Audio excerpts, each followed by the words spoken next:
What we see subsequent to our last chat, Sterlo, that the AFL, the biggest sport in Australia, and the smart ball have become as one.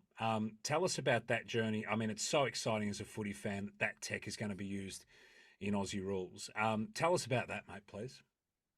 Yeah, it's been fantastic, and I guess really great to be working, I guess, really close with the whole entire sportable team. You know, the two co-founders, um, Pete and Dukes. We've been, in the trenches with them for a couple of years at least now, and to see the business, it's really accelerating globally. They're doing fantastic stuff in North American sport.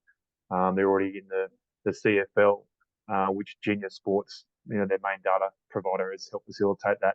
Them getting into, I guess, American football. More than likely, that'll expand into the collegiate system, and downstream eventually, the right time, right place, NFL. Um, they've also become, I guess, the bladder boys globally. So they've patented and they've got a real clear understanding of how to integrate chips into bladder-based balls. So they've fast tracked into football slash soccer globally as well. Both Adidas and Nike are working really tirelessly to try to win the arms race between the two of those companies, which they're conglomerates globally.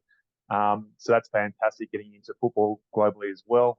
Um, but in our neck of the woods, you mentioned it. We've always called it the smart ball, but I think Eddie Maguire on Footy Classifiers earlier this year called it the Super Ball. I think Super Sharon, I the think. Super Sharon. Um, but that's been fantastic. So there's been a lot of work put into to getting, working with the AFL, and that relationship's been fantastic. It's a real partnership between the AFL, and and obviously Eddie and Jan involved as well. So uh, we see it as being just a fantastic utilization. So Sportable creates a digital twin in real time of any bladder-based sports, and the more chaotic the sports, actually, the better it is.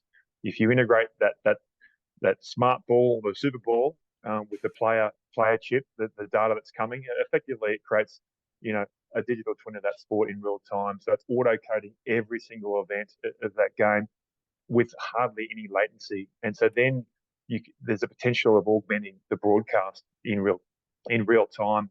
And maybe the first entry point might not be in real time; it might be a lot of the replays augmented. But for AFL, where we see the great opportunities around officiating. So was it a goal or wasn't it a goal? There's been grand finals that have been won or lost on that argument itself. Mm. That can be systemized. Did the ball get touched before or after the cross the line, the plane of the goals?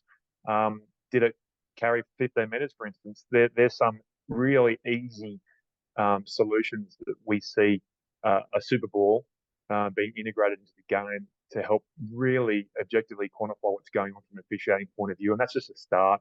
And, the end point is gamifying and creating a whole new fan engagement solution for sports that have the technology.